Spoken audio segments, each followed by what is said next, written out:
Hi, everyone. Thank you all for coming and joining us for this week's Milbank Tweed Forum on Civil Gideon, How to Achieve Effective Representation for All. I'm Hugh Barron. I'm in the class of 2017, and I'll be moderating our panel. But first, I'm going to turn it over to Professor Elaine Barnett, who's going to be introducing our distinguished keynote speaker, Judge Lippman. Thank you. Good afternoon. I am Helene Barnett, and welcome to the Milbank Tweed Forum on Civil Gideon, How to Achieve Effective Representation.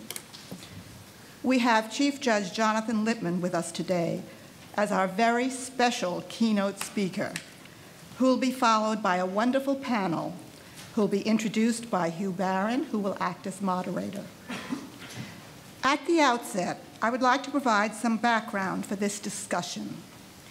In the 1963 Supreme Court case, Gideon versus Wainwright, the Supreme Court held that the states are required under the 14th Amendment to provide attorneys for criminal defendants who cannot afford attorneys, extending to the states the right to counsel in federal criminal cases under the 6th Amendment. There is not a similar constitutional right to counsel in civil cases. As a result, many Americans of limited means facing legal proceedings where critical issues such as eviction from their homes, protection from domestic violence, child custody, access to health care and subsistence income are at stake, are forced to do so without the assistance of an attorney. Historically, there have been two main sources of funding of civil legal services. Congress each year appropriates federal funds to the Legal Service Corporation, which I had the privilege of heading for 6 years, to distribute to legal services programs that provide civil legal assistance to the poor across the country. But the funding is woefully inadequate to serve the huge number of low-income Americans who need legal assistance. Federal funding for the current year is only $375 million to serve nearly 64 million Americans who are eligible for LSC assistance. The second main source of funding, which is state-based, is interest on lawyer trust accounts.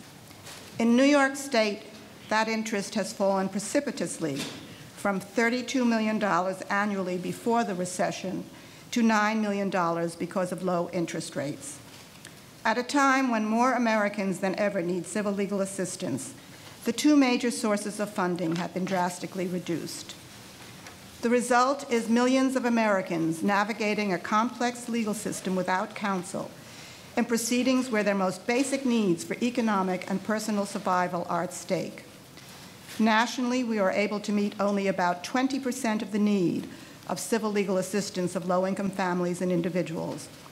In New York State alone, 1.8 million litigants appear annually in civil court proceedings without the assistance of counsel.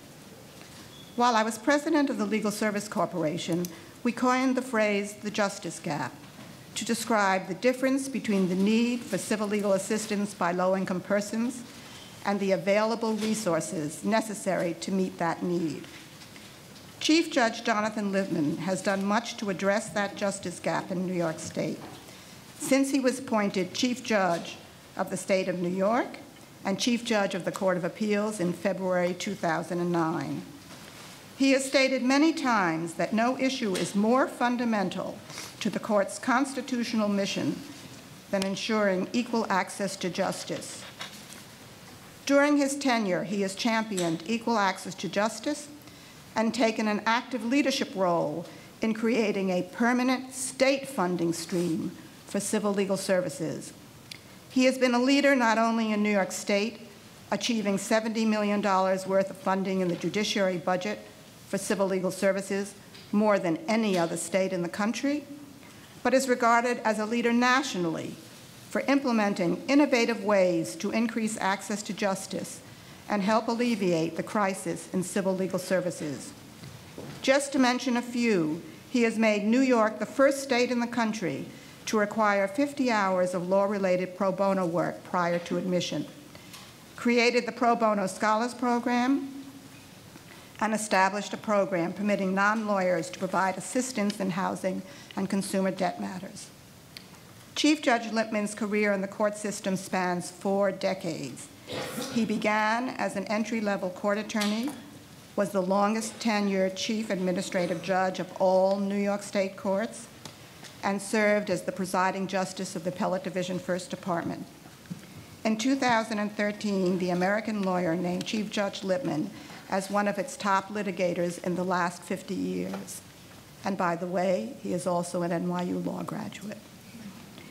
His tenure as Chief Judge has been marked by his unwavering commitment to working to bring us closer to the ideal of justice for all.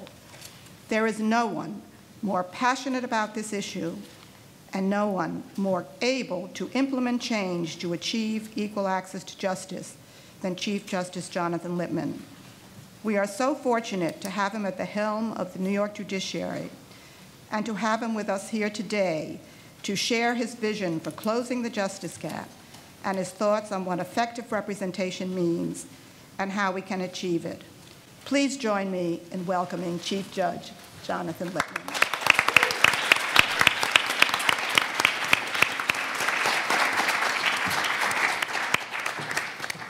I want to thank Helene for that lovely introduction. You know, a few years ago, I gave Helene Barnett an offer that she couldn't refuse, a great, important issue to focus on with no pay. And she took it. Something that she has devoted her life to, equal justice, and certainly her work at the Legal Services Corporation and here in New York at the Legal Aid Society speaks for itself. I couldn't be more delighted than to be at the Milbank Tweed Forum today on a subject that I care passionately about, civil Gideon and effective representation. It's funny, I was at a similar session at Georgetown yesterday, and I'm so pleased to see so many students interested in this issue. As yesterday when I was at DC, of course, we have more people here at NYU interested in this issue, and it delights me to be with you. So let me get down to what we're talking about.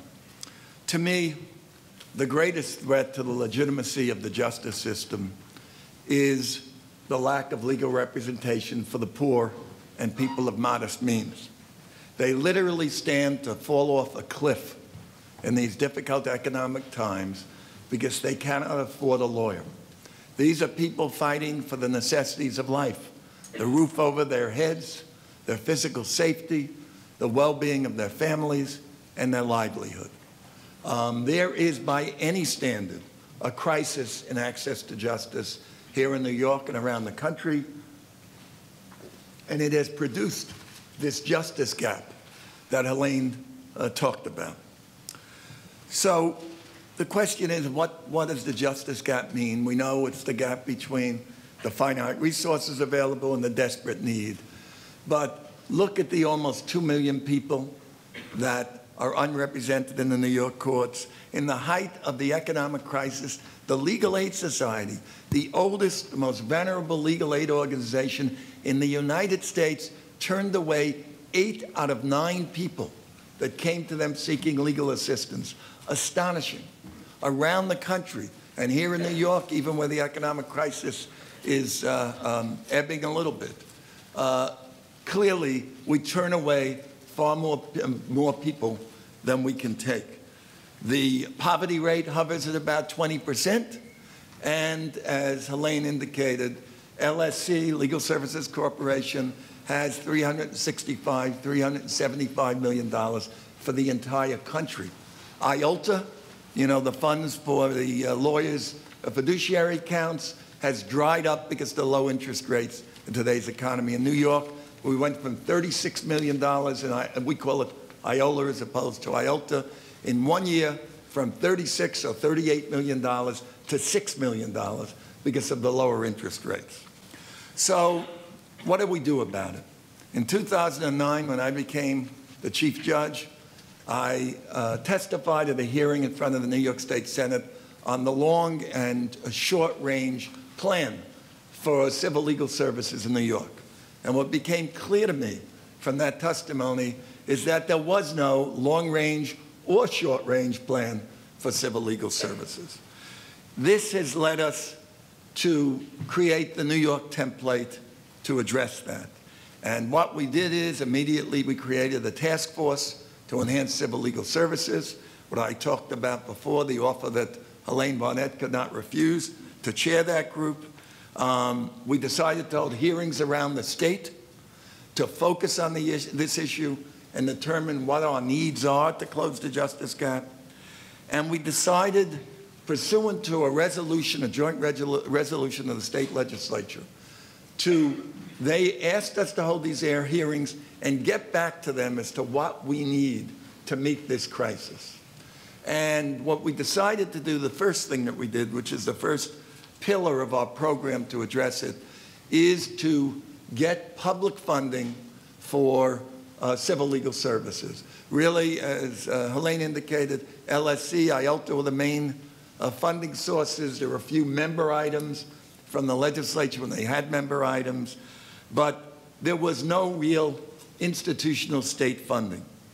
We defined the mission as people fighting for the essentials of life and helping them who can't afford representation, and we set the level at 200% of the poverty level. A family of four earning $40-some-odd thousand a year, go have your house foreclosed on and get a lawyer to represent you.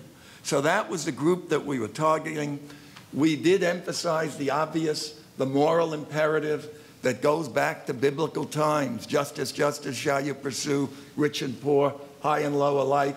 This is what we should be doing as a society, but it's not enough to go out with our hands held out and say, gee, help poor people, they nearly need legal representation. Well, obviously, we should help poor people who need legal representation, but to get the attention of our partners in government and the public, we also emphasized what a good investment this is, that we did studies that showed for every dollar invested in civil legal services for the poor, $5 or $6 are returned to the state. Why?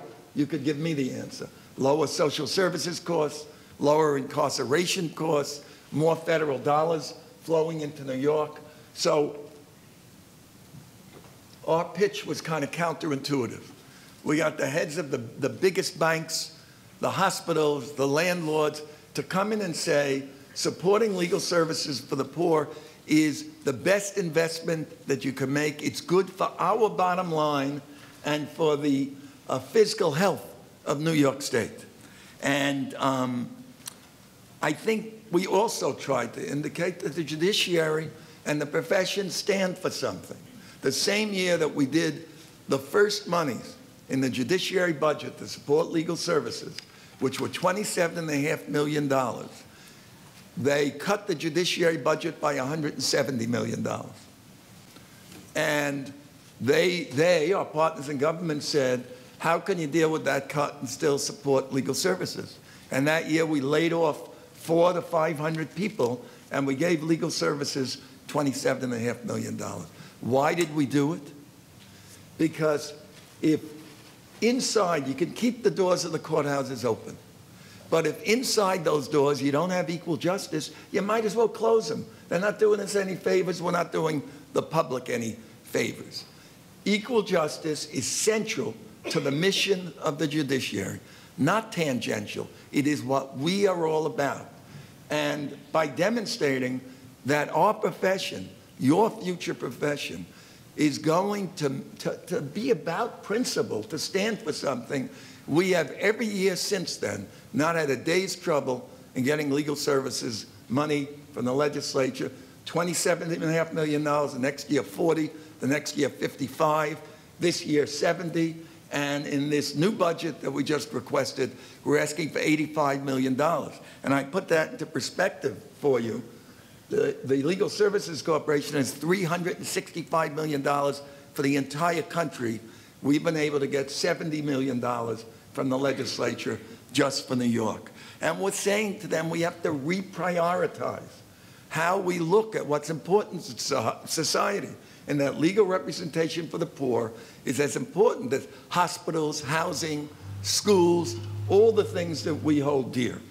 And We've been very successful, very pleased. As Elaine said, the most in the country. Isn't that great? Meanwhile, it doesn't even begin to touch the tip of the iceberg in terms of the need for legal services for people of modest means and the indigent. So what else do we need?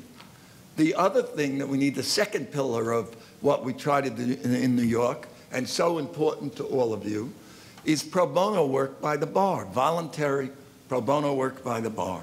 And that's taken really two components. One, to push the bar itself to do more and more pro bono work. We did a program where we're requiring to do mandatory pro bono reporting. They have to tell us how many hours they do and what contributions they make to legal service providers. We had tremendous pushback from the organized bar. They thought it's the nose under the tent for mandatory pro bono for all lawyers, not just reporting. And wouldn't it be a terrible thing if every lawyer in New York had to do 50 hours of pro bono work for the poor? Wouldn't it be horrible? Wouldn't it be a terrible imposition on the organized bar? So that was part of it. But I think that the bottom line is we have to ensure that our profession is not narrow, is not parochial, isn't only concerned with the bottom line. And as the legal regulator, that's our job, to push the envelope, to let our profession understand that we aspire to the highest levels of our profession, to the nobility that our profession is all about. And we reached out to different groups, older lawyers. We have a program called the Emeritus Program, and corporate counsel aren't admitted in New York, but we're going to let them practice in our courts if they do pro bono work. And the other group that we're reaching out to is all of you. And that's the genesis for our 50-hour program, where every new lawyer, every aspiring lawyer in New York must do 50 hours of pro bono work if they're going to be admitted to the bar. Why do we ask you to do that? Because we want you, you have to. It's part of being a lawyer. It is what being a lawyer is all about. You have to embrace the core values of our profession, or you shouldn't be a lawyer in New York. And the core values, first and foremost, are about service to others and helping people. This is what we do. This is what being a lawyer is about. And that's why we have that program, not to torture you and make you do, isn't it terrible, 50 hours of pro bono work and 3 years of law school.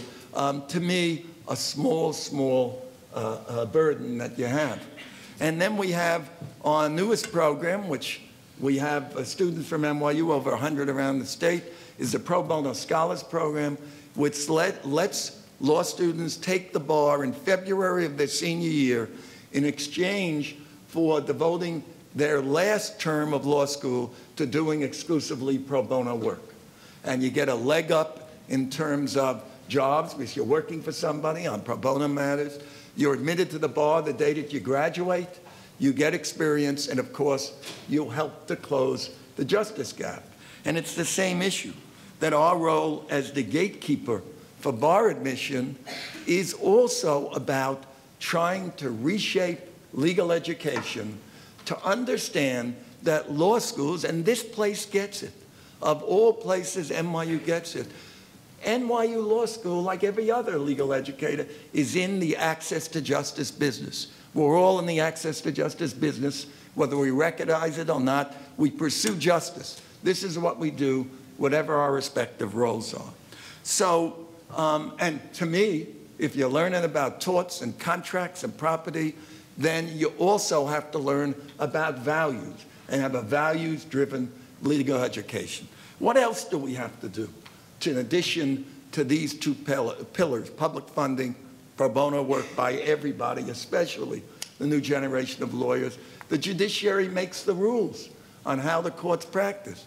We've issued very strong rules on foreclosure matters and on consumer credit matters to level the playing field. Now you want to bring a foreclosure matter, you've got to put in, the lawyer has to put in an affidavit saying you've spoken to someone with personal knowledge, and this is a real proceeding, not a robo-signed thing that has no gravitas that we can identify, and consumer credit, where people are buying up these debts in large amounts, and they come in, they don't even know the amount, they don't know who was the first debtor. We want to see the string of debts that led to this proceeding. Leveling the playing field is what we have to do. And there are new ideas about what to do, and in particular, I had mentioned the Navigators program, where really what we're doing is having non-lawyers give legal assistance because they're an expert in a particular niche and may be more effective than a generalist lawyer. It's like the doctors. We know, we accept the fact that you can have a physician's assistant. Well, why can't you have a non-lawyer who understands about evictions or foreclosures or whatever it is, who can help people? We can't be, again, provincial and parochial in terms of our profession. Whatever it takes to close the justice gap, we have to do. We have to push the envelope to move it along. So what does all of this mean? All these different things that are happening. Let me see if I can pull the strands together for you to set up this discussion that we're going to have. Obviously, we'd like to have a civil Gideon. We know that criminal 50 years ago, we had the Gideon versus Wainwright, and believe me, it's not a panacea either. Criminal representation, indigent criminal representation, is very uneven around the country and here in New York, but at least there's a constitutional flaw. And that's what we'd like to get in New York and around the country, a civil Gideon, either by policy, by statute, or by constitutional right. But how do you get there? And I think the answer is that we have to change the dialogue. We have to make the public and all of the branches of government, our state government, our federal government, understand how important this issue is. And that's what happened in Gideon versus Wainwright. 20 years before Gideon, in Betts versus Brady, the U.S. Supreme Court said unequivocally, no right to representation, even when your liberty is at stake. What happened in the 20 years between Betts versus Brady and Gideon? The public dialogue changed. People started to understand this was important. And by the time of Gideon, 25 attorneys generals, including Walter Mondale, who was the Attorney General of Minnesota, put in amicus briefs to the U.S. Supreme Court saying that, yes, you have to have a lawyer if your liberty is at stake. The dialogue changed. Things happened. 1,000 flowers bloomed around the country. Different interesting ideas about criminal indigent defense were taking place in the United States. And that's what's happening now with civil legal services. Whether it is the things we're doing in New York, the Civil Gideon pilot in California, the Lawyer Corps program in Connecticut, the program of my friend Bob Katzman in the Second Circuit to provide representation for immigrants in the federal courts, in deportation, asylum cases, dealing with domestic violence and human trafficking that comes out of those cases. There are so many different interesting things happening, and a lot of it sponsored by our bar.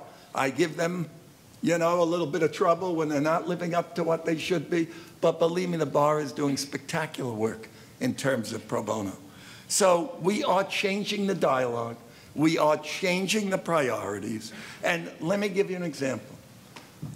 If you asked anyone today, all you have to do is have a TV and watch the crime programs.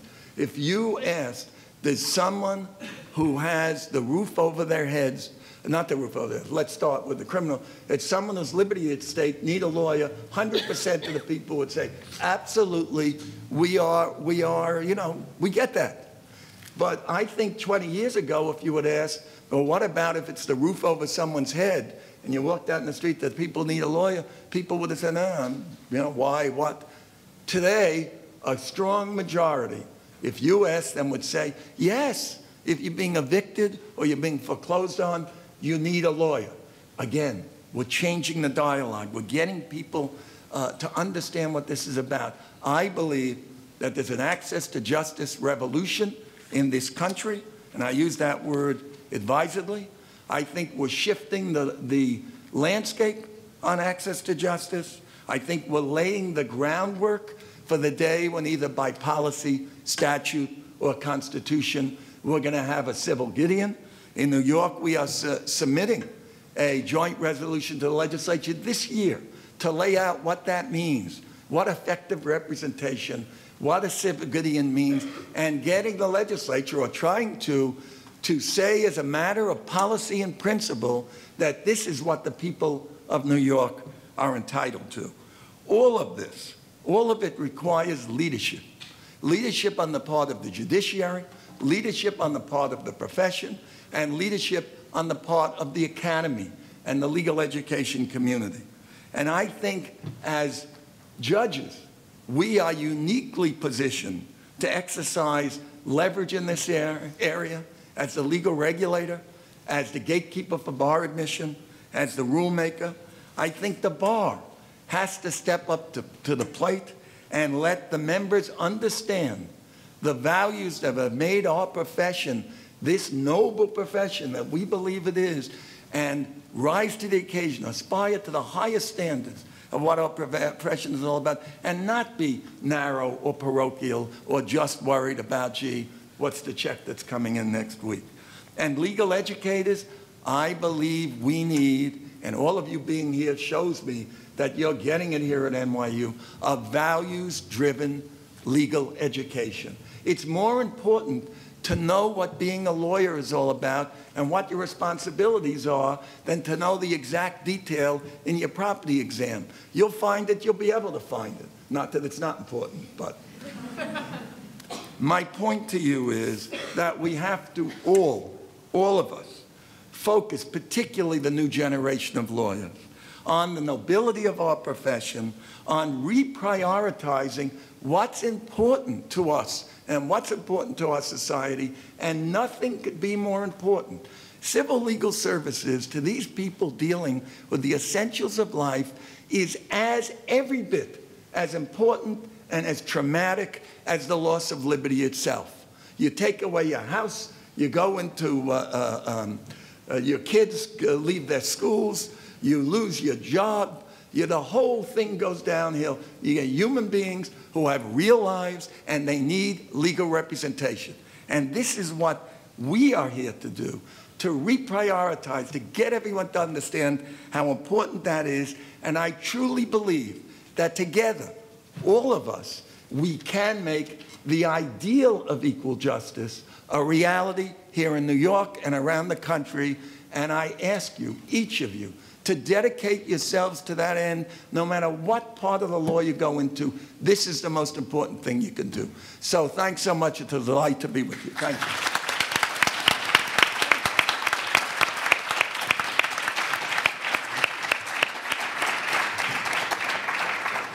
Thank you, Judge Lippman. Thank you. So before we get going, I just wanted to acknowledge, I think we have some pro bono scholars here in the room. Maybe. By all means, acknowledge. Are they here? Can they stand? Anyone here? No? We have 4 at NYU. No? Okay, they're not here. They're too busy anyway, working on pro bono. They're recovering from the bar, I guess. But one of them is Sidday's sister, so I'll introduce Sidday first. Sidday's sister, Sophie. So Sidday Ghebreselassie is a senior staff attorney with the National Employment Law Project, which works in partnership with national, state, and local allies to promote policies and programs that create good jobs, strengthen upward mobility, enforce hard-won worker rights, and help unemployed workers regain their economic footing through improved benefits and services. She's been with NELP since 2008, a graduate of NYU, magna cum laude, and was also a Ruth Tilden Kern Scholar during her time here. And prior to joining NELP, she also clerked for Judge Ellen Burns of the U.S. District Court of Connecticut and served as an organizer with the Working Families Party. Next up is Ed Josephson. He's currently the Director of Litigation at Legal Services NYC and at South Brooklyn Legal Services.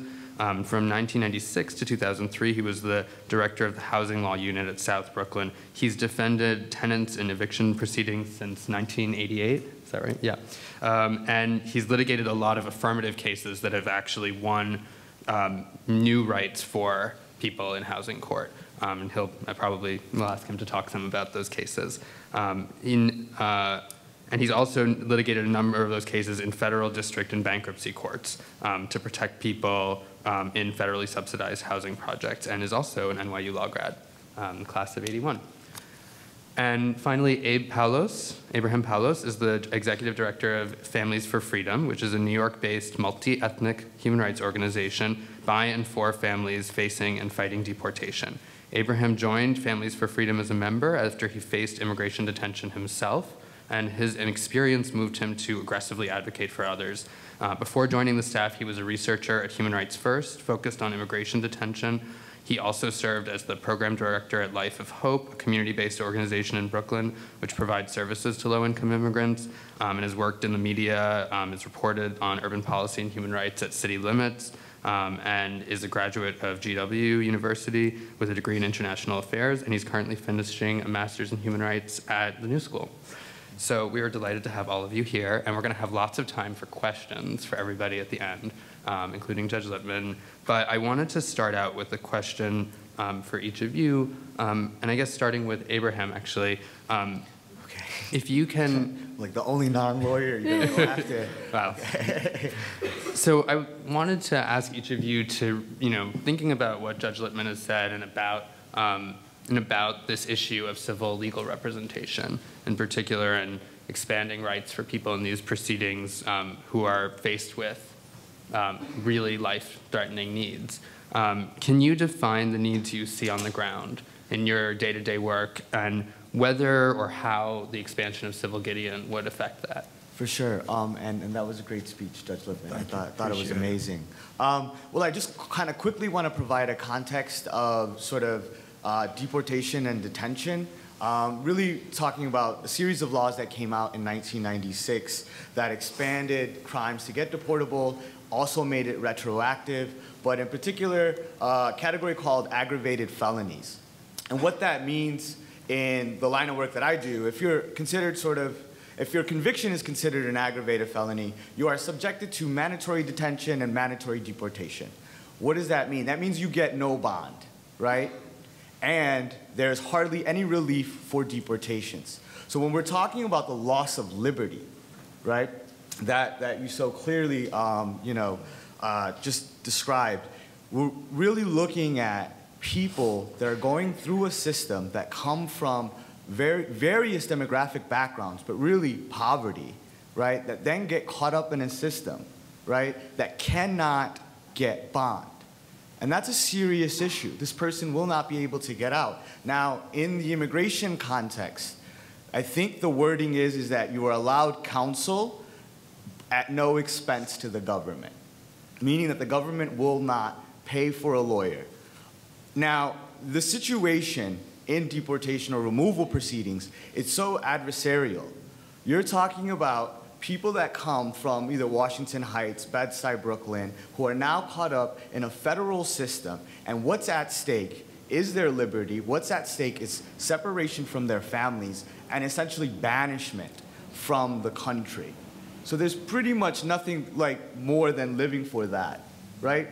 And so the laws are so complex. So many of us will go up there and fight our cases ourselves, right, pro se. And we're going up against lawyers, government lawyers, right, that went to law school like you guys are doing right now, right?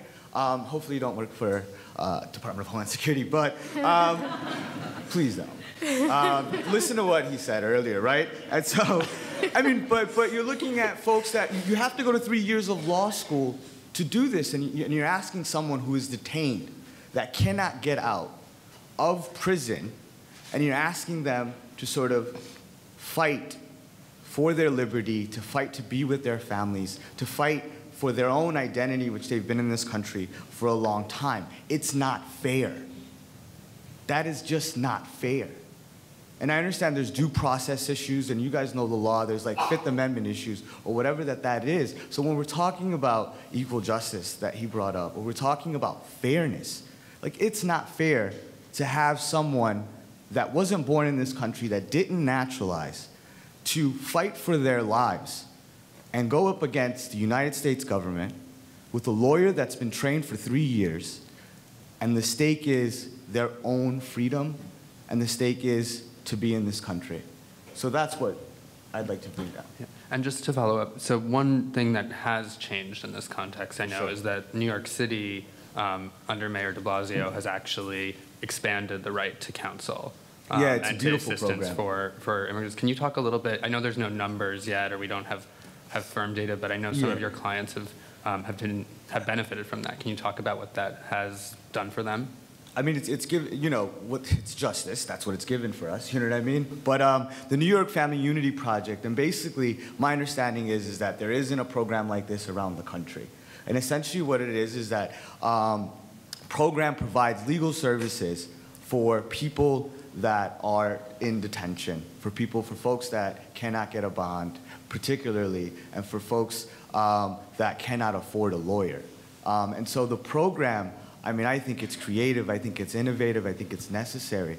But I also think that you know, the pure existence of the program really shines light on how screwed up the situation is as it is. It's like, okay, it's a no-brainer. But what it has done for our families is that it's reunited us. It's kept a lot of us here in this country where we call home, right? And so I think for that, I'm extremely grateful. And I hope that it expands. And learning about all the good things that are coming out of New York State, I'm happy to hear that it is not, you know, an isolated incident. Thank you. So Ed, same question, which was to define the need on the ground, I guess particularly around housing, it seems like would be a good topic for people. Well, you know, we're in a paradoxical moment in time because on the one hand, in part thanks to the support of Judge Lippman and also the support of our mayor and our wonderful HRA Commissioner Steve Banks, we have had a flowering of funding for civil legal services, particularly in housing. And we're now able to represent many more people than we ever have before. We're hiring many more lawyers, and may I say this is probably the best time in history to look for a legal services job if you're a 3L. So send us your resume. But you know, and so it's very exciting. You know, we have enthusiastic, bright, dedicated young people, you know, that we're hiring, you know, almost on a daily basis. And yet, I was surprised when I talked to Abraham at lunch, and he told me that something like, of the people who are undocumented, languishing in immigration jail, 30 to 40% get lawyers, correct? Well, I would probably say it's like 70 to 80% do not. Yeah, right, yeah, are right. not So, represented. okay, so let's say 20%, 20% get lawyers.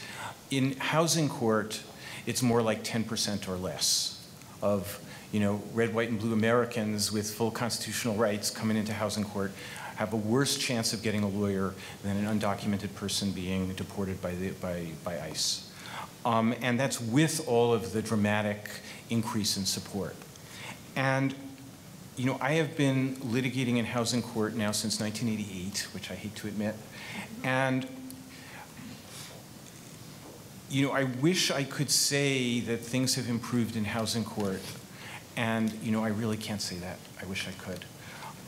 It is one of the harshest, cruelest forums in the world. You have 100,000 cases a year. You have judges with, you know, I think it was like decades ago, there was a study that divided the number of cases on the court calendar by the, you know, by the number of hours in the day, and it came out 5 minutes per case, and they called their study 5-minute justice. If you do that same calculation today, it's probably 4-minute justice.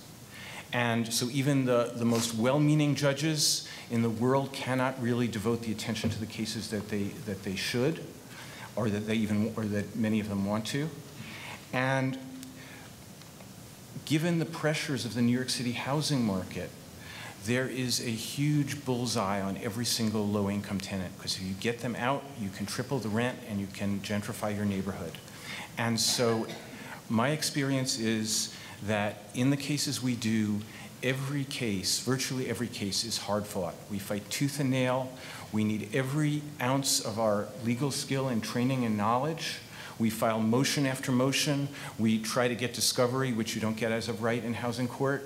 We do trials, we do appeals, and with all of that, we feel like we can just barely keep our clients housed. And so there's no doubt that every tenant in housing court needs a lawyer, a trained, competent, properly supervised lawyer with the time to do the proper job on the case, to do the investigation. Is the legal rent? Is the, are there housing violations that are forcing them out? Are there illegal fees and charges? All of that goes into keeping someone housed, and not just housed, but if you don't check the legal rent, you keep them housed today, but if they're paying 60% of their income for rent, they're not going to be housed for long, and you're really not accomplishing anything.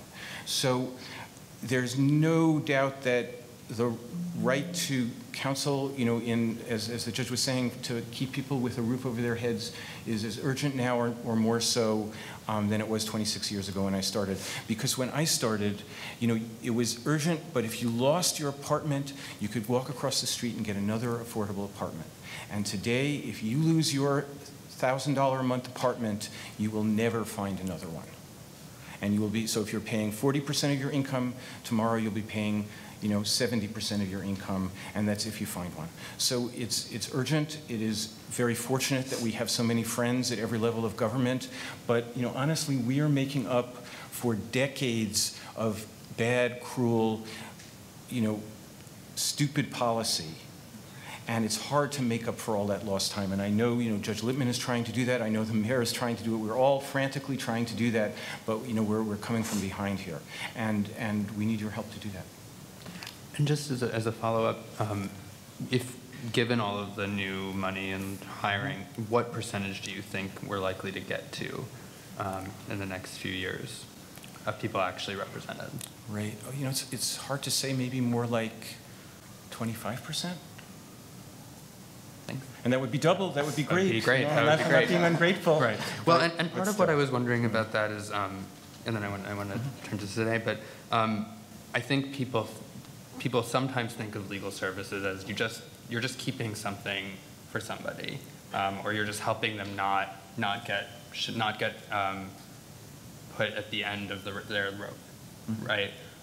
But part of what you've been able to do in your work is actually establish affirmative rights for people as well. And do you think if we were actually litigating more like 25 or one day 50% of those cases with lawyers, one day 100%, that we would actually change housing law and make it more tenant-friendly? Well, let me say two things. One is that right to counsel is not a substitute for humane and decent laws. And so right now, this spring, our legislators in Albany are going to decide whether the rent regulation laws get renewed or not, and if they do get renewed, whether they're weakened or strengthened. And if those laws aren't renewed, I might as well just go home, right? Because there's going to be no rights to protect. And if they're weakened, as they might be because of the Constellation in Albany, it means that we'll lose a lot more of our cases, or people will be paying a lot higher rents that they can't afford. So if you believe in right to counsel for the poor, you really also have to believe in substantive laws that protect the poor, right? Those go together. That said, yes, there's a lot you can accomplish just by enforcing the laws that do exist. There are a lot of good laws that do not get enforced. And I think even increasing from, 10% to 25% can have a real impact in the culture of the court. Just more lawyers up there demanding rights. It makes judges kind of sit up a little straighter. It makes the landlord lawyers a little more conscious of adhering to ethical standards. And I think it'll have a big effect. Thank you. So today, same question. Okay, same question. Define the needs that we're seeing on the ground. Yeah. So in the labor and employment context, I just, like Abe said, I want to give you a little context of what we're seeing workers experiencing on the ground. My organization works primarily, almost exclusively, with low-wage workers, many of whom are immigrant and workers of color. We did a study before the recession, massive study of the low-wage workforce in the United States that found that 26% of low-wage workers in this country are not paid the minimum wage. 76% who are entitled to overtime did not get overtime. massive rates of employer retaliation for workers who dare speak up, including calls to ICE or cutting hours.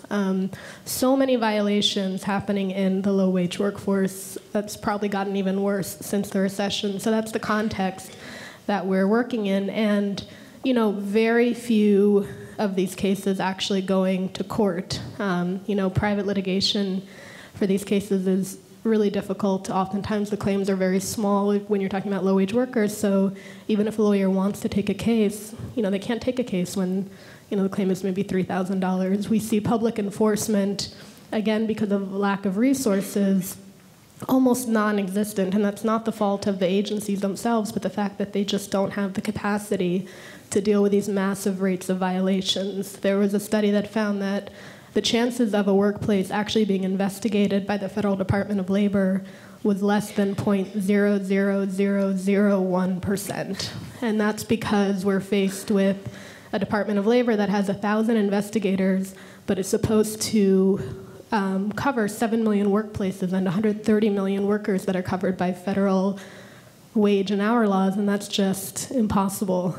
So I think when it comes to access to courts, I mean, low-wage workers in this country, they're kind of stuck. You know, I mean, they're not going in pro se maybe at the rates of other types of cases. You know, because it's true. I mean, unpaid wages is different than losing the roof over your head or having to deal with domestic violence or child custody or things that are much more. You know, you're going to go to court, you know, by yourself if you need to in those types of cases. But unpaid wages, maybe not so much. But I think that the consequences for workers in this country who aren't able to get any sort of redress for these very high rates of violations, you know, what does it mean when you're making $2 an hour working 100-hour weeks? It means that you can't provide for your family. It means that you're not there for your child at the end of the day. You know, it contributes to not just the poverty, but the stress and all of the other things that are affecting the group of low-income people that we're talking about today.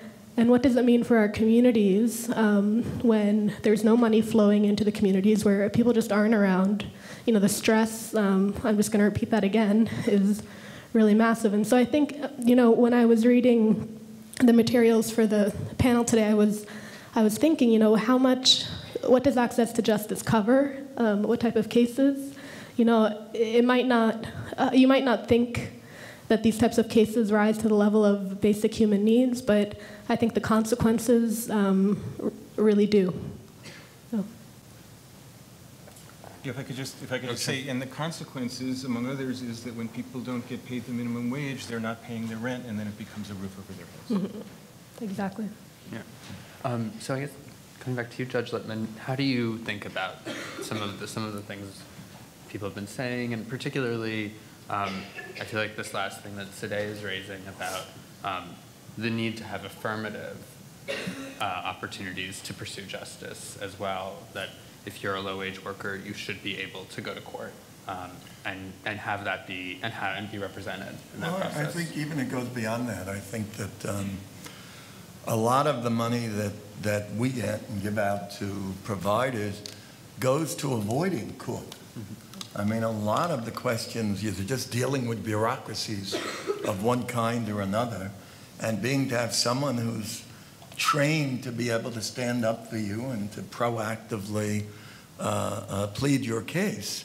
And it is not always defensive. It's many times being very affirmative and proactive. So I think that this group of cases are just a small microcosm of so many other cases that affect whatever you want to describe it as the essentials of one's life.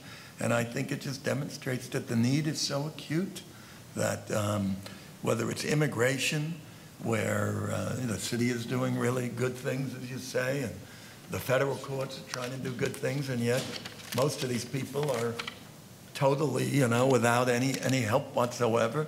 And what could be worse? I mean, that is your liberty when you're going to be deported.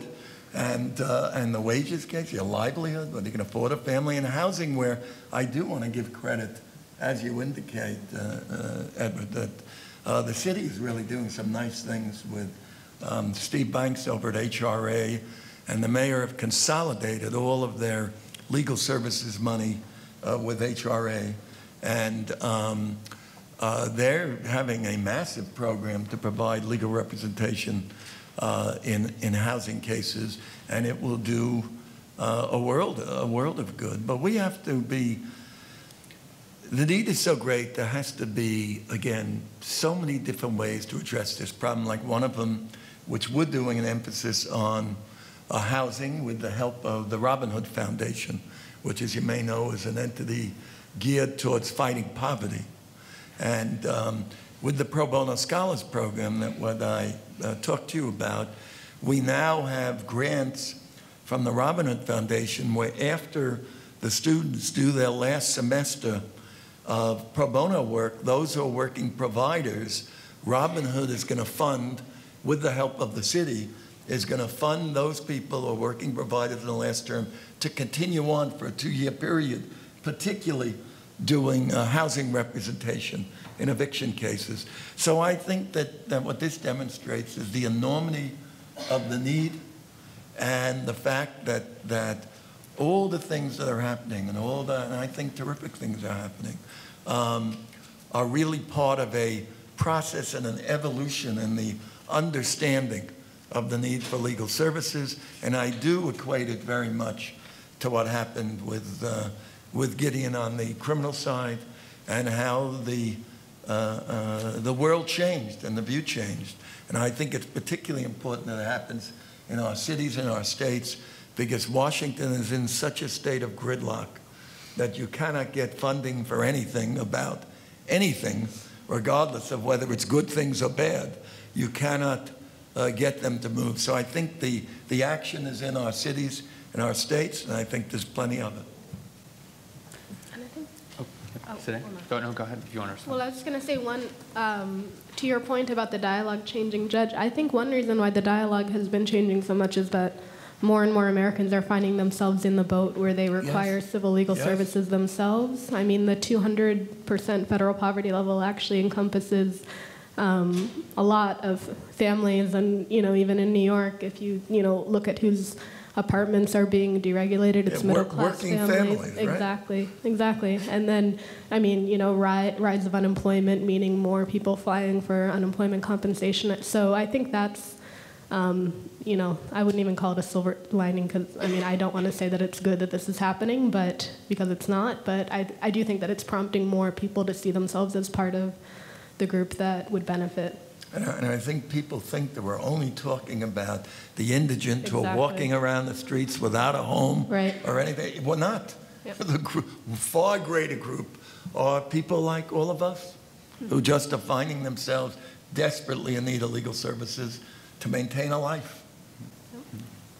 Yeah, I think there was a study I once read about in the New York Times where they surveyed New Yorkers of all income levels and asked if they were afraid of becoming homeless. And it was like 67% said they were afraid, right? Because, and with justice, right? Because you get sick, you lose your job, you're middle class, and you go all the way down. It was, so that just gives a snapshot of the kind of society that we've built for ourselves here. And I think it was exacerbated by the economic crisis that we had over the last years, with people who were very comfortable in their own, worlds, all of a sudden turned around. And as you say, the other people were saying, gee, I need a lawyer, I need someone to represent me because I'm going to lose my home or I'm going to be deported or, whatever it might be. Yeah. So one question that comes up also, because you had mentioned expanding the role of non-lawyers in the system, and I'm curious, I guess particularly, I think Abraham has experience with this in terms of trying to be an advocate in an organization that's not a lawyer.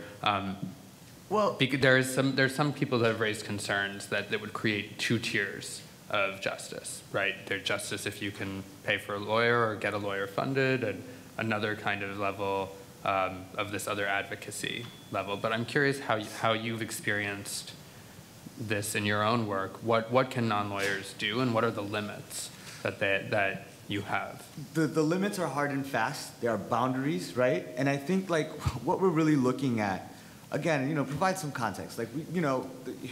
federal system, so people are getting locked up in Alabama, you know, New Yorkers in Pennsylvania and Georgia, you're completely isolated, you're out there, and you can't get bond, right? So folks start to help each other, right? And sort of the knowledge that we get, right? It's sort of you have this information and then you combine it with your lived experience and you get together and you say, okay, how are we gonna fight to be with our families and how are we gonna fight to sort of be home, right? And not get deported and not get permanently banished. So there is information and there is knowledge that gets shared because of our lived experience, right? Particularly with people that have criminal convictions, right? Not just undocumented people, people with a green card, such as myself, and people with convictions, such as myself, right? And so you get into a situation where, again, the context just makes you sort of feel like you're like, all right, there's nothing that I can really do right now but share this information. Ideally, I think that when it comes down to it, I would probably say, look, if you're not gonna give us a bond, give us a lawyer. Or don't lock me up. Because my understanding of Gideon, the main part was that the fact that there was a loss of liberty. Like he was gonna do 2 years, or he did 2 years, I don't really know what happened. So it's a major situation that it's like, we want lawyers, so we're not doing this, right? You're looking at people that have hardly, you know, good educations from wherever we come from, getting kicked out like through the housing situation, or we don't have jobs, and you know, I mean, all of this, it's actually like all one thing. It's not like sort of this separate silo thing. So when it comes down to it, you know, who are we going up against and who are we? Hardly have like an education, don't really understand the language that we're fighting against. Like I would rather that it be lawyers, but we are now put in a position where we're fighting for our families and we're fighting for our lives. So you put anybody in that position, I think you're gonna get a situation where knowledge is shared and people sort of, you know, we will fight for our freedom. That's just point blank, and that's just the way it is. But I would rather get lawyers. I'd rather get people that are, I'd rather get you guys in this room to fight my case than to have, you know, a person that's gone through a lot of stress and that. So the Navigator program that you mentioned, which I think that's just where we are right now. The situation is so bad that we just sort of need help, and I think that there is, you know, there is merit in going through a very bogus thing. Like if people have gone through an eviction, they know those laws that are affecting their family, right? You go through a deportation case, you know, you're like, oh yeah, this law that, you know, that says I gotta do it. So I think it's a great way, I think it's creative, and I think it's consistent with changing the dialogue. And the bottom line is that a non-lawyer is certainly 100 times better than no lawyer, obviously. And the navigators that Abraham was talking about, they actually go into the courtroom in housing and consumer credit cases with the litigant.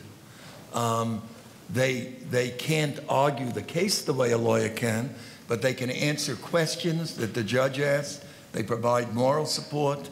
And you'd be surprised, we just have put out a report of how effective they are and how much better defenses people raise when they have these non-lawyers helping them.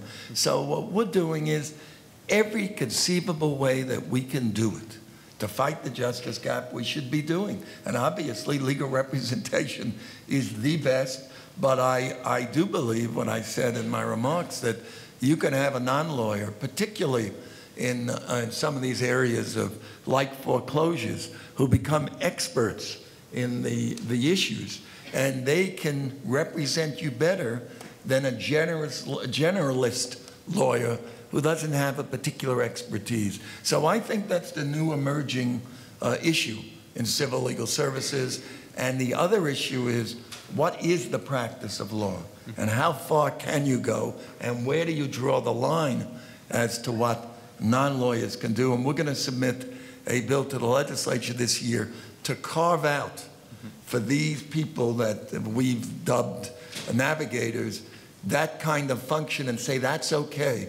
You're not doing the unauthorized practice of law by limited as to what you can do, but yet, again, so great for people who 95% of them have no lawyer whatsoever.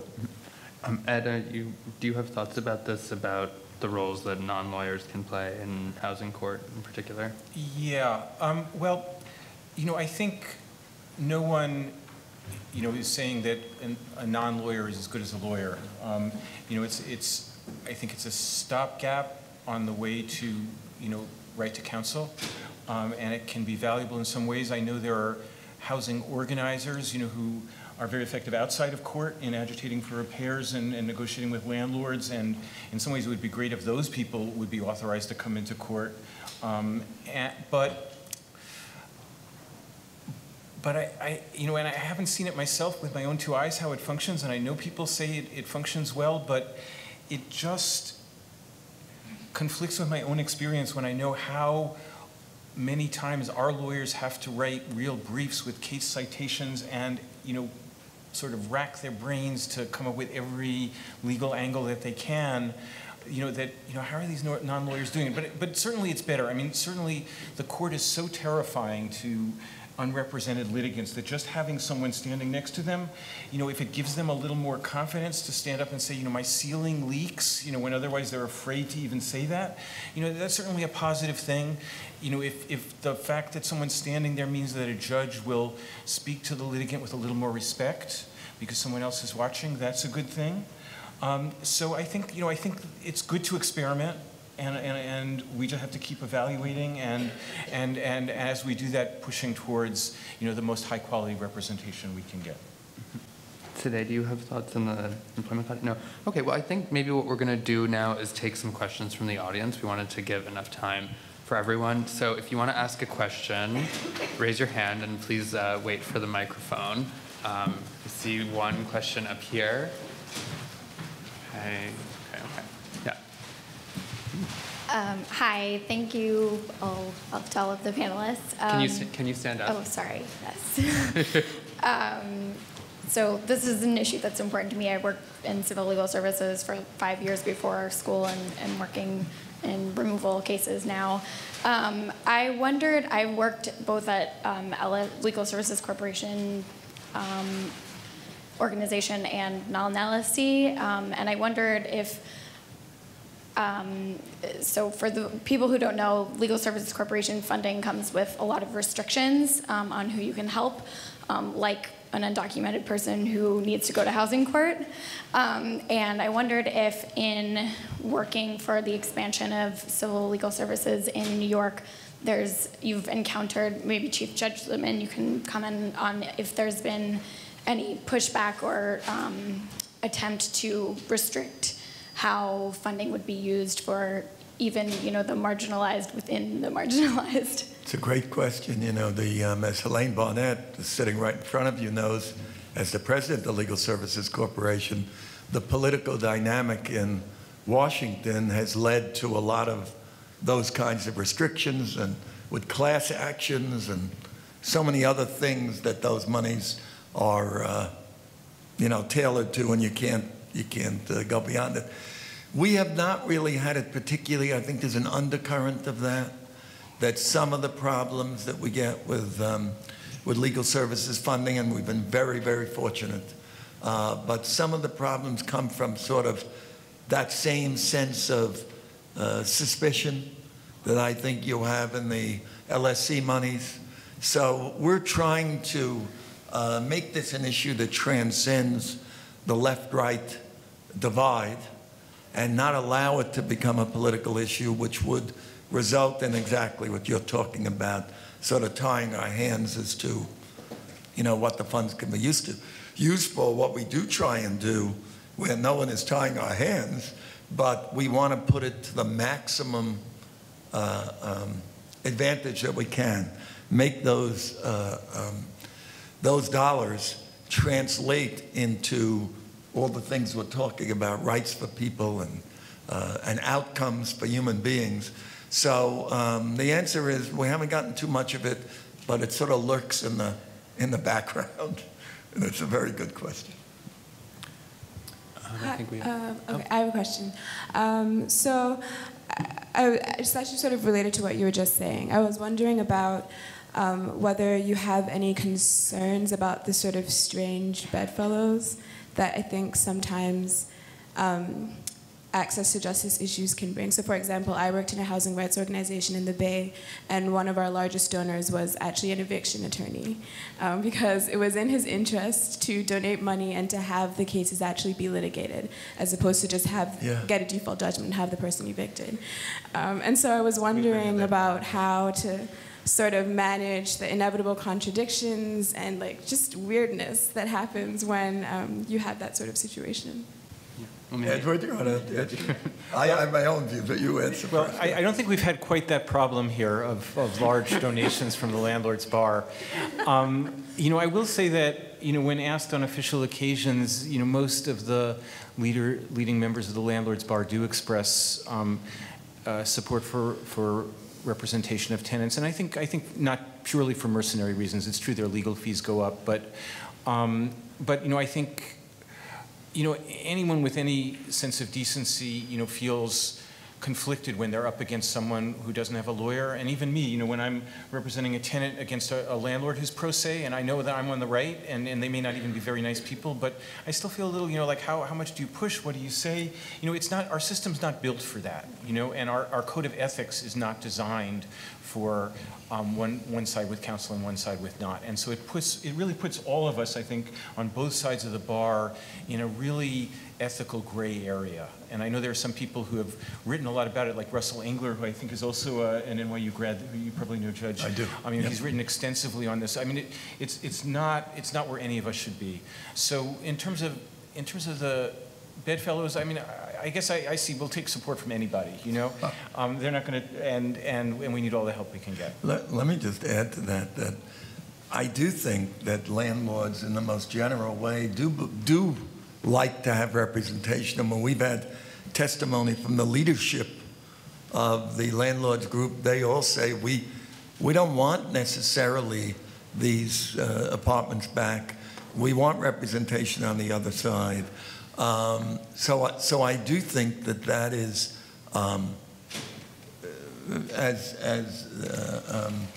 as was said, I don't think they're being mercenary about it. I think they want it. But I think the point is, and it's part of this, what we call changing the dialogue, everyone, all of us, I don't care if you become a corporate lawyer or you become a legal services lawyer, we're all in the same business, and that's the justice business. And I think getting that message across is very important, and if it produces strange bedfellows, that's fine. I think that there are so many people of principle who you might talk about and say, gee, how can they do that job? Some people would say, how can you be a prosecutor? And some people say, how can you be a defense attorney? You have a job and you do it, but that doesn't mean that you lose your principle or your sense of justice or your sense of fairness. And I give you the example on the criminal side. Prosecutors are the greatest supporters of monies for indigent legal defense, because they understand that if you don't have a level playing field, you're not going to get justice. So I think that's okay. I encourage that kind of intimacy between, those on one side of the philosophical divide and those on the other, because I think we all are interested in justice, or we should be anyway, and if we're not, then there's something wrong. Mm-hmm. Other questions? Luke, and then Deirdre. Oh, no. Hi, thank you so much for being here. I have a question regarding to what was brought up in the first question, which is in regards to the local, state, and federal funds which have restraints. So how do you see how much ground, what is the state, how much ground is being covered right now by nonprofits who don't really have as many restraints because of where to get their funds? And what are some good, effective, examples that you've seen nonprofits or maybe some other entities covering that ground and representing those people who are left out of the city or county legal services? Should I respond to that? Yeah, although maybe let's also get the other question. Maybe we can respond to both at once. Oh, no? Okay. Deirdre. I had a question that was more related to what Chief Judge Lippman was saying about how prosecutors advocate for indigent defense funds. many people feel that's as a sort of sop to their own way, and that if they can say, oh, look, there's a public defender, no matter how bad, no matter how poorly funded, then everything's fine. And I have that same worry with the Navigator system and similar non-lawyer systems, that the more we put them into place and say, look, here's a class of non-lawyers, but wow, they've taught themselves, the immigrants within the prison have, bonded together, then people can say there's no need for a real civil Gideon. Do you have a concern that this will be a sort of way out of the problem if we construct these systems? No, I don't buy it. I don't buy it at all. And I give you the example of the indigent defense. Yes, the indigent defense attorneys are under-resourced, and sometimes you're going to have an attorney and it's not a level playing field compared to what the prosecutors have. But I view their pushing for funds as earnest, and if it's not up to speed and not up to where it should be, then there is recourse, and good entities who are nonprofits and other people are challenging what's going on. And I give you the example of indigent defense, where there was a lawsuit in New York attacking on a constitutional basis the systemic system of indigent defense in our state. And I happen to know that case because I wrote the majority decision in a case called Harold Herring. It was a 4-3 decision that allowed this lawsuit to continue on the grounds that representation could be so insufficient that it could be constructively the equivalent of a lack of representation. And that lawsuit has resulted in a settlement with New York State that I think will have tremendous implications for indigent defense in our state, because you can't have 5 counties, which are covered by this settlement, are up to constitutional standards, and the other 57 are not. So I think that it is, to me, not being practical and looking at the extent of this problem now to say, gee, let's not do non-lawyers or navigators because this is going to let them off the hook. They're so far off the hook that it would take 10 times all of our lifetimes to actually complete the process. So my view is you have to use every resource you have, and particularly, I'm particularly enthused about the non-lawyers, because I think that our profession sometimes, again, can be narrow in our outlook. And when we get to the point with the State Bar Association, who has given me so much grief on mandatory pro bono reporting, is saying that we've seen these non-lawyers in action and they are terrific, I think that it's a recognition that the problem is too great now for the legal expertise that we have, and we've got to just work every which way that we can. So I get the argument. I just don't necessarily agree with it. But I think with the other question that Edward was going to answer. Yeah, and I think also Abraham maybe is in a good position to either about the Navigator issue or about organizations that are being affected. The Navigator issue. Okay. Yeah, I think is the Navigator thing an impediment to getting the right to counsel? Not having the right to counsel is the impediment to not getting the right to counsel. You know what I mean? So it's like how that works out, I think, is up to everyone to sort of see. But I just sort of feel that I'm like, well, what do we do here? It's crisis mode and whatever that may mean. And again, let's be clear. The right to counsel is super important. That is what we sort of need, right? We need lawyers that are trained. We don't get them. What do we do? So the first question was about, just to remind everybody, people who aren't facing the constraints on their funds, who are kind of the good models, I think. Right. If I could just say one thing about the Earl Harrington case that the judge mentioned, here's an example of how something wonderful like Criminal Gideon ended up as this underfunded, sort of Medicaid mill, second-rate legal services that then precipitated a lawsuit. And so one of the things I think when we're designing now, we're crafting a civil Gideon, is not to repeat the mistakes of of criminal Gideon, and we feel this all the time. There's such a pressure to produce numbers, and we have to sort of trade off quality and quantity, and so it's just something to keep in mind all the time that we don't want to hurl Harrington for civil Gideon 10 years from now. So in terms of the restrictions, fortunately, it's only my program that faces these horrible restrictions. And everybody else can do things. Unfortunately, we have a lot of different legal providers in New York City and New York State. I will say that as far as the restriction that says we can't do class actions, we've spent the last 20 years figuring out ways to get big impact without doing a class action. And for example, we've done a number of cases where we've corrected big problems for 100,000 holders of Section 8 housing vouchers, and we didn't do it as a class action. We went into, we represented 20, 30 people, and we fixed a problem for 100,000 people. So with a little creativity, you can get around that restriction. The one that we can't get around, which continues to be galling and humiliating and enraging, is the one that says we can't represent people who don't have the proper immigration papers. And every day we have to turn people, human beings who are sitting in our office, we have to turn them away because they don't have the right piece of paper. And that's horrible. And I hate even having to ask them whether they have the papers, because we didn't used to have to do that.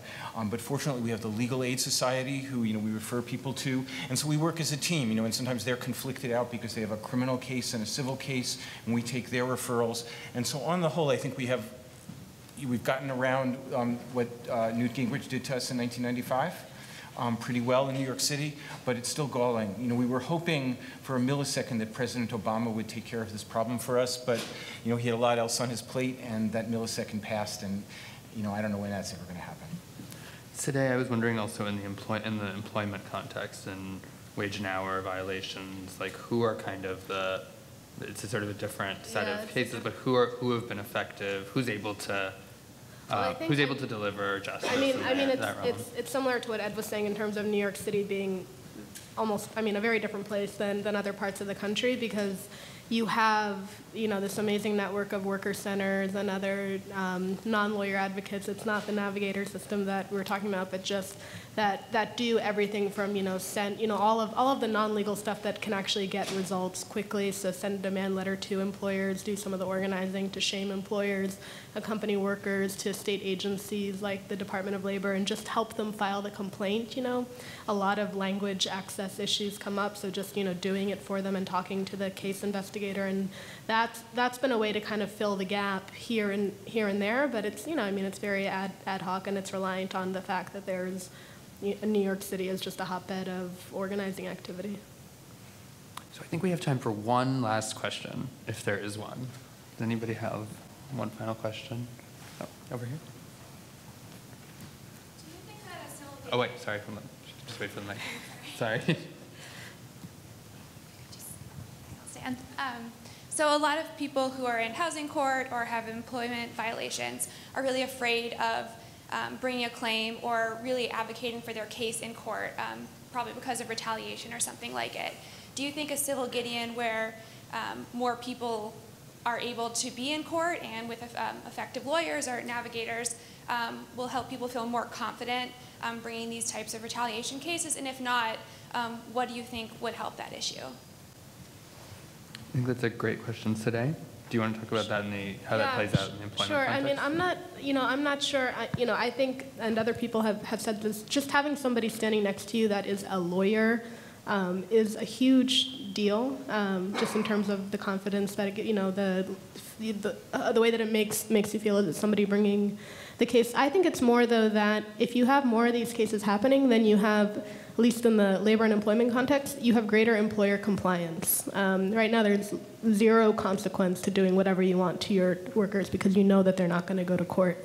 And so if you have, part of, when I look at, access to justice and the gap and civil Gideon, for me, it's, how do you make sure that these things don't happen in the first place? And if there's some sort of consequence, if there's some sort of fear on the part of employers that they're actually going to get caught and have to, redress these violations. So for me, it's not even so much the individual right of that worker to get their unpaid wages, as important as that is, but it's almost as much just changing, using this as a way to transform, litigation is almost transformative, and we need we need more lawyers to make that happen. Judge Lippman, would you like to have the last word on that, or do you have any closing thoughts on there's a consensus here that you are all very, very important, and I mean that. I say that legal representation, above all, is so important to solve the ills of our society. We say today that the courts are the emergency room for society's ailments, and I believe it. And I think the legal system and all that you can do with this new power that you're getting will be instrumental to eliminating, narrowing, getting rid of all the ills of our society. So you've got a really tough road ahead, and I think you all better start cracking if we're going to, we're going to do away with all of the problems. But I think we're making great progress. And I would just say one more time, I think you're entering a noble profession, and you really can make such a difference. So. Thank you. So please join me in thanking all of our panelists for their time here.